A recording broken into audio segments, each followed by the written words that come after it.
بسم الله الرحمن الرحيم.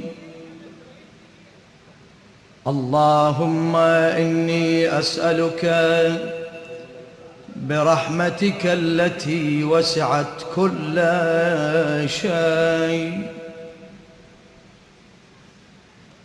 وبقوتك التي قهرت بها كل شيء وخضع لها كل شيء وذل لها كل شيء وبجبروتك التي غلبت بها كل شيء وبعزتك التي لا يقوم لها شيء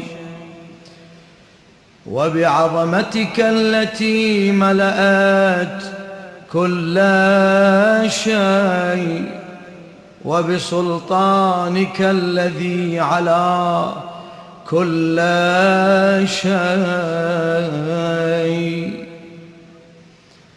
وبوجهك الباقي بعد فناء كل شيء وبأسمائك التي ملأت أركان كل شيء وبعلمك الذي أحاط بكل شيء وبنور وجهك الذي أضاء له كل شيء. يا نور يا قدوس، صوتك يا نور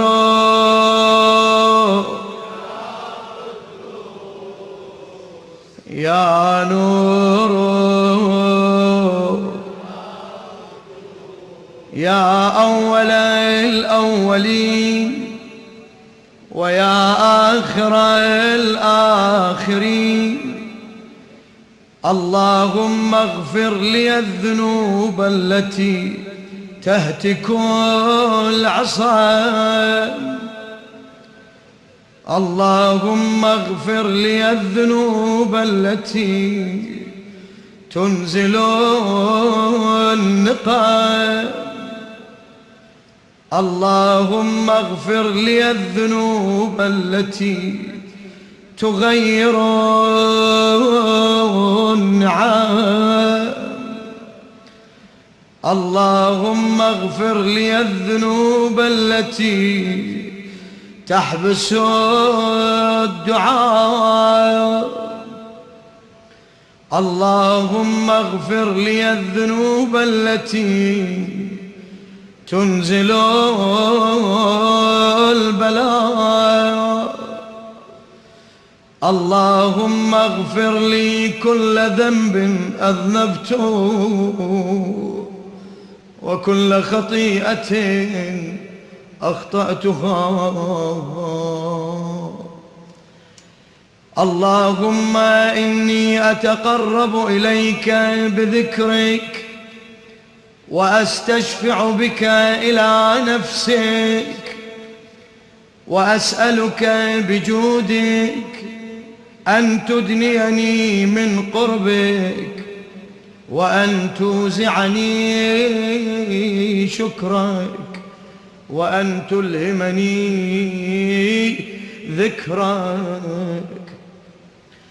اللهم إني أسألك سؤال خاضع متذلل خاشع أن تسامحني وترحمني وتجعلني بقسمك راضيا قانعا وفي جميع الأحوال متواضعا. اللهم وأسألك سؤال من اشتدت فاقته وأنزل بك عند الشدائد حاجته وعظم فيما عندك رغبته.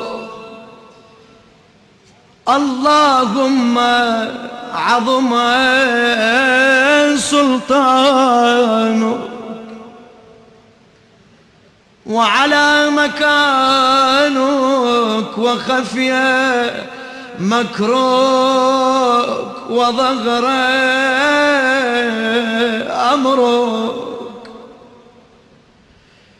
وغلب قهرك وجرت قدرتك ولا يمكن الفرار من حكومتك.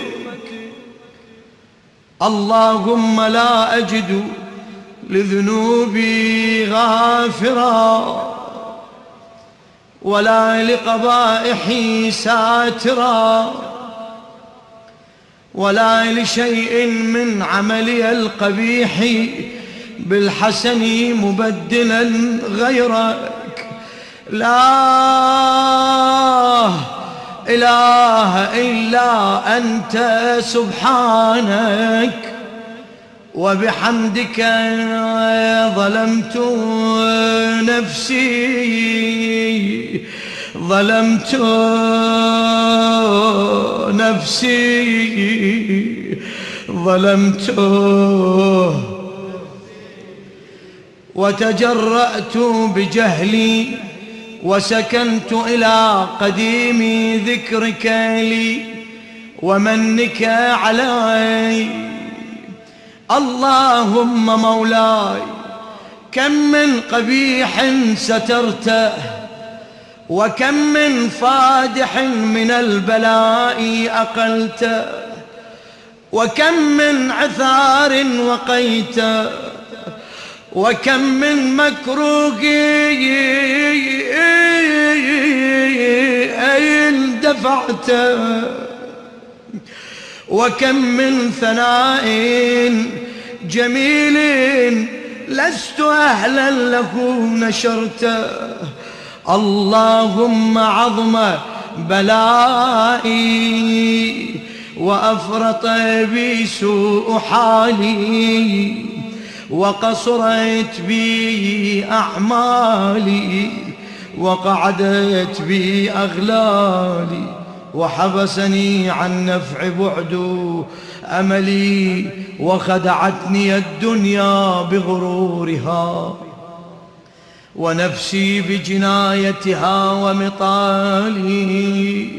يا سيدي فأسألك بعزتك أن لا يحجب عنك دعائي سوء عملي وفعالي ولا تفضحني بخفي ما اطلعت عليه من سري ولا تعاجلني بالعقوبة على ما عملته في خلواتي من سوء فعلي وإساءتي ودوام تفريطي وجهالتي وكثرة شهواتي وغفلتي. وكن اللهم بعزتك لي في كل الأحوال رؤوفا وعلي في جميع الأمور عطوفا. إلهي وربي من لي غيرك يا الله أسألك كشف ضري والنظر في أمري.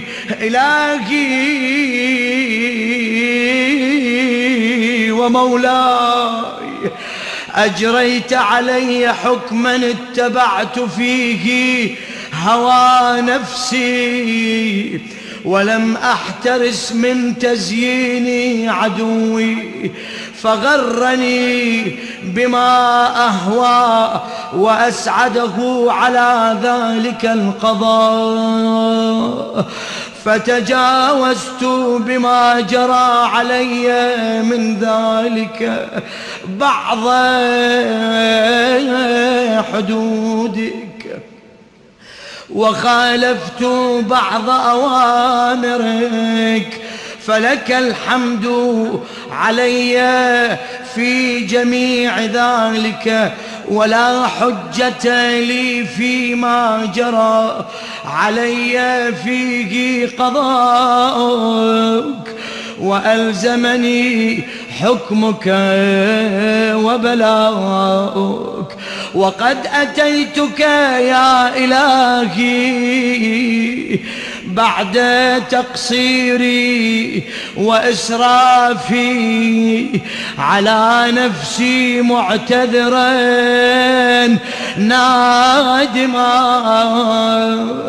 منكسرا مستقيلا مستغفرا منيبا مقرا مذعنا معترفا لا أجد مفرا مما كان مني، ولا مفزعا أتوجه إليه في أمري غير قبولك عذري وإدخالك إياي في سعة رحمتك.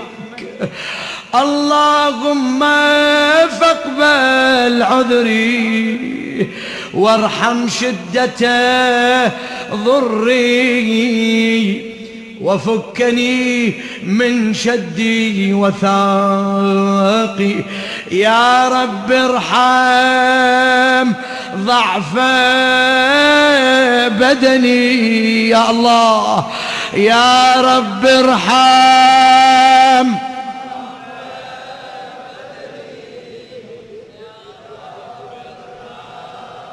ضعف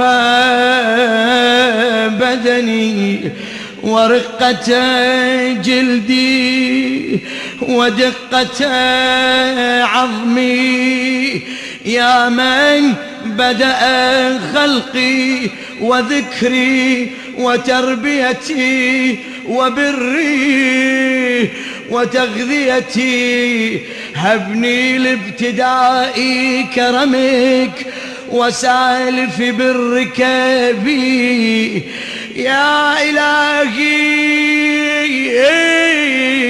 وسيدي وربي، أتراك معذبي بنارك بعد توحيدك، وبعد من طوى عليه قلبي من معرفتك، ولهج به لساني من ذكرك، واعتقده ضميري من حبك. وبعد صدق اعترافي ودعائي خاضعا لربوبيتك، هيهات أنت أكرم من أن تضيع من ربيته، أو تبعد من أدنيته، أو تشرد من آويته، أو تسلم إلى البلاء من كفيته ورحمته.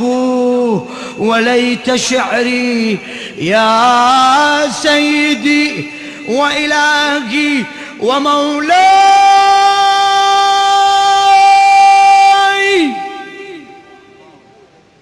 أتسلط النار على وجوه خرت لعظمتك ساجدة، وعلى ألسن نطقت بتوحيدك صادقة، وبشكرك مادحا، وعلى قلوب اعترفت بإلهيتك محققة، وعلى ضمائر حوت من العلم بك حتى صارت خاشعة، وعلى جوارح سعت إلى أوطان تعبدك طائعة، وأشارت باستغفارك مذعنة ما هكذا الظن بك، ولا أخبرنا بفضلك عنك يا كريم يا ربي، وأنت تعلم ضعفي عن قليل من بلاء الدنيا وعقوباتها، وما يجري فيها من المكاره على أهلها، على أن ذلك بلاء ومكروه قليل مكثور، يسير بقاؤه قصير مدته، فكيف احتمالي لبلاء الآخرة وجليل وقوع المكاره فيها، وهو بلاء تطول مدته ويدوم مقامه، ولا يخفف عن أهلك، لأنه لا يكون إلا عن غضبك وانتقامك وسخطك، وهذا ما لا تقوم له السماوات والأرض يا سيدي، فكيف لي وأنا عبدك الضعيف الذليل الحقير المسكين المستكين، يا إلهي وربي وسيدي ومولاي، لأي الأمور إليك أشكو، ولما منها أضج وأبكي، لأليم العذاب وشدته، أم لطول البلاء ومدته،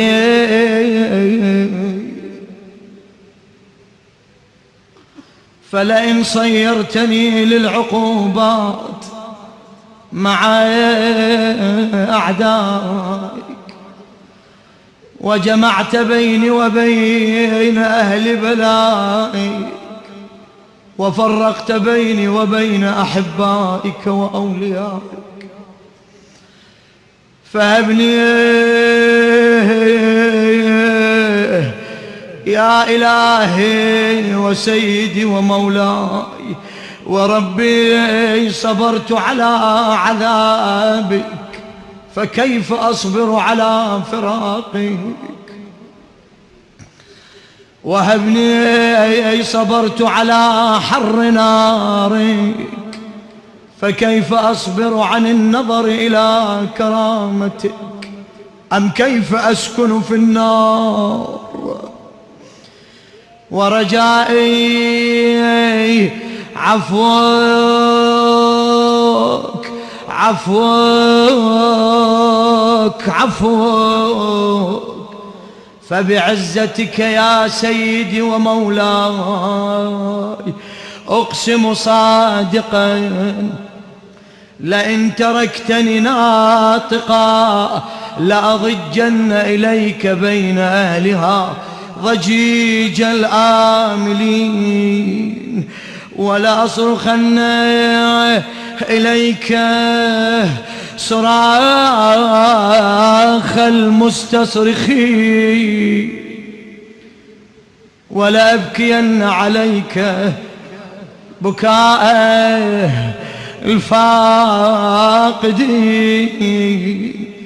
ولأنادينك أين كنت يا ولي المؤمنين، يا غاية آمال العارفين. صيح يا غياث المستغيثين، يا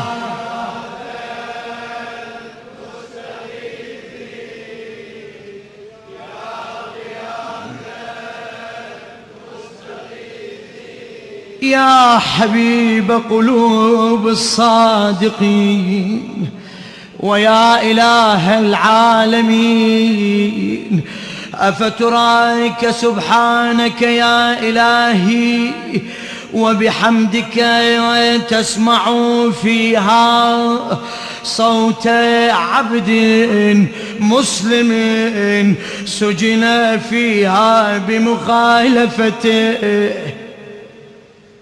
وذاق طعم عذابها بمعصيته، وحبس بين أطباقها بجرمه وجريرته، وهو يضج إليك ضجيج مؤمل لرحمتك يا الله، ويناديك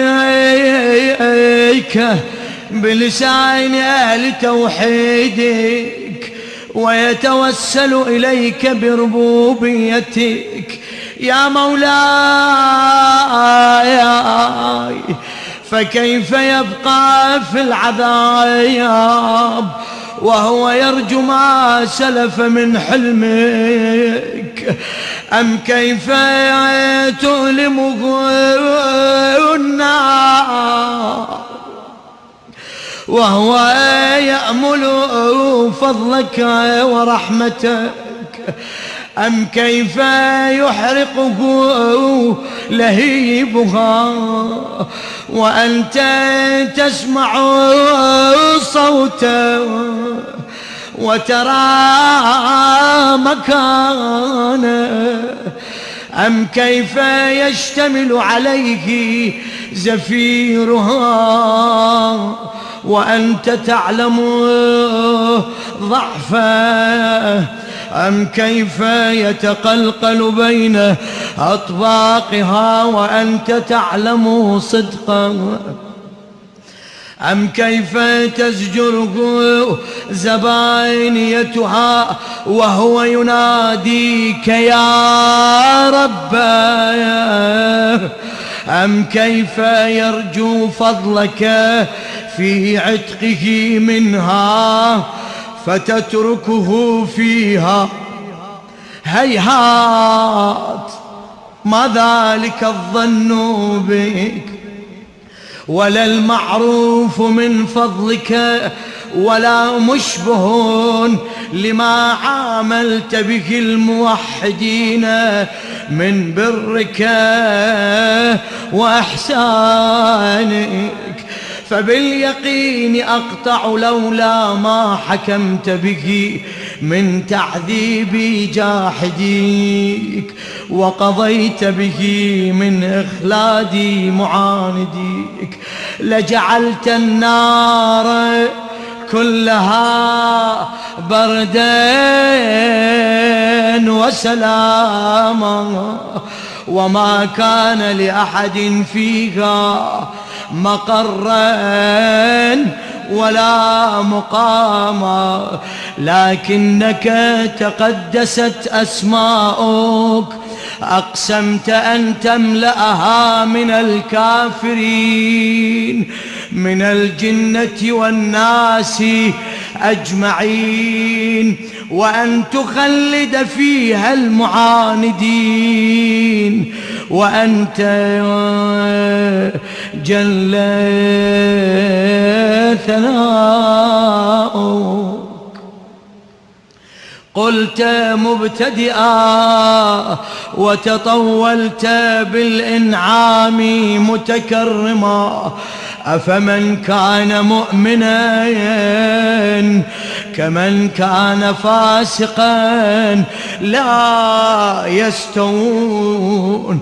إلهي وسيدي فأسألك بالقدرة التي قدرتها وبالقضية التي حتمتها وحكمتها وغلبت من عليه أجريتها، أن تهب لي في هذه الليلة وفي هذه الساعة كل جرم أجرمته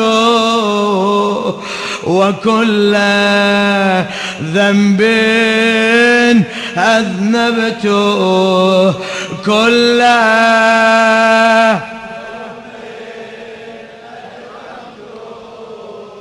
وكل ذنب أذنبته، بعد كل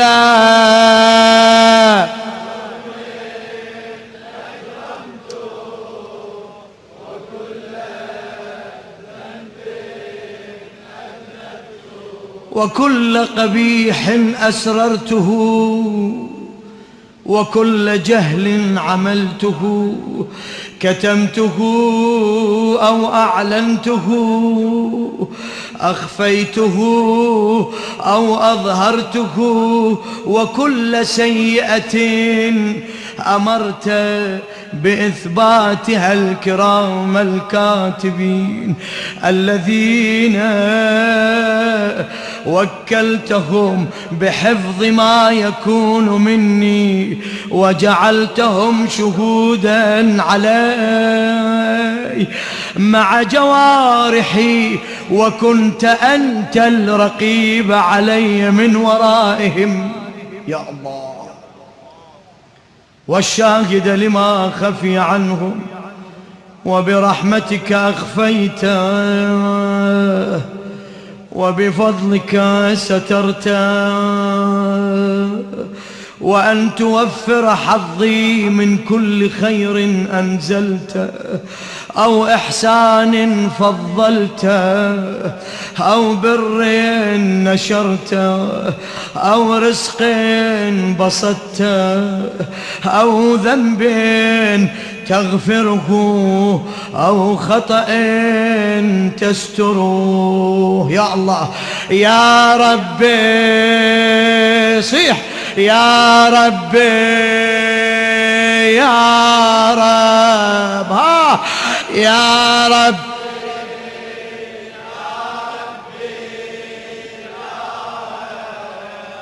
يا ربي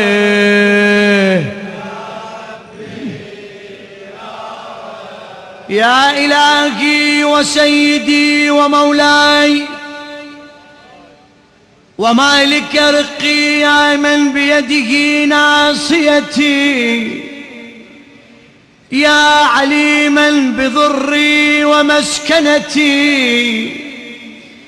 يا خبيرا بفقري وفاقتي، يا ربي يا ربي يا رب يا ربي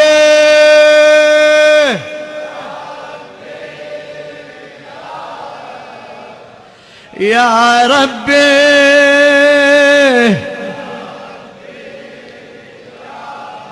أسألك بحقك وقدسك وأعظم صفاتك وأسمائك أن تجعل أوقاتي من الليل والنهار بذكرك معمورة وبخدمتك موصولة وأعمالي عندك مقبولة، حتى تكون أعمالي وأورادي كلها وردا واحدا، وحالي في خدمتك سرمدا يا سيدي، يا من عليه معولي، يا من إليه شكوت أحوالي. يا ربي يا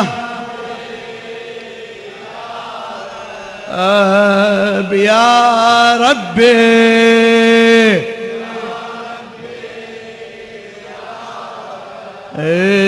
يا ربي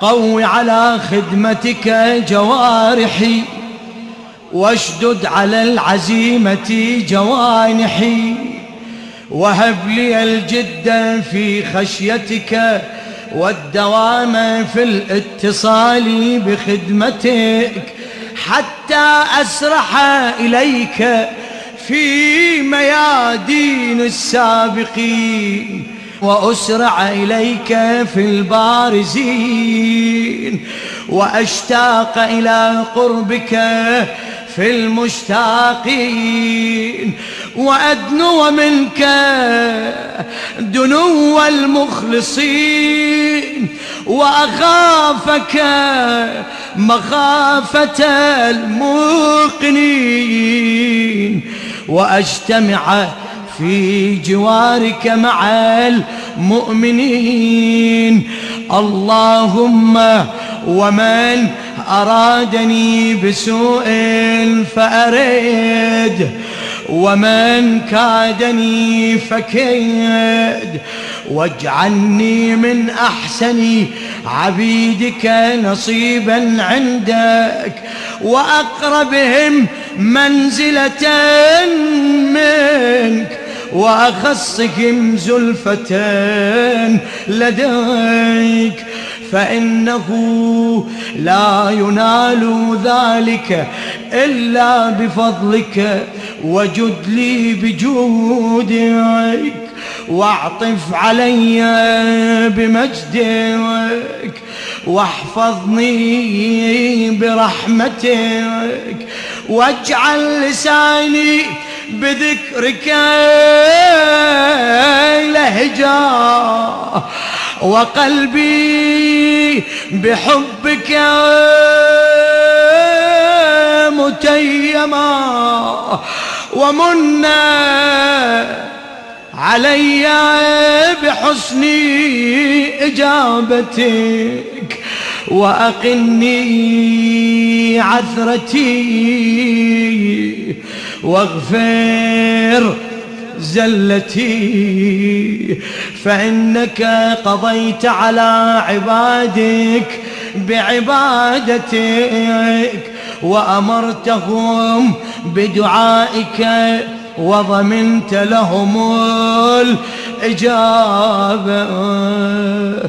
فإليك يا ربي نصبت وجهي، وإليك يا ربي مددت يدي. صيح. فإليك يا ربي نصبت، وإليك يا ربي مددت يدي. يا الله. فإليك يا ربي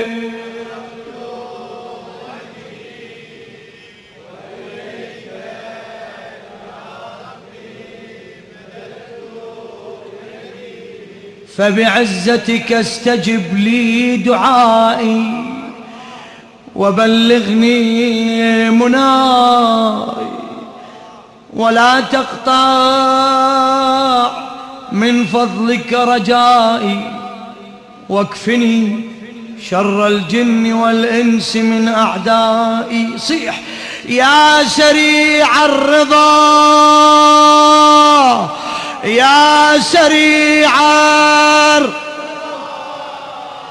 يا سريع الرضا اغفر لمن لا يملك إلا الدعاء، فإنك فعال لما تشاء. يا من اسمه دواء وذكره شفاء وطاعته غنى، ارحم من راسه ما يلقي الرجاء وسلاح البكاء. يا سابق النعم يا دافع النقم، يا نور المستوحشين في الظلم، يا عالما لا يعلم، صل على محمد وآل محمد وافعل بما أنت أهله. وصلى الله على رسوله والأئمة الميامين من آله وسلم تسليما برحمتك يا أرحم الراحمين.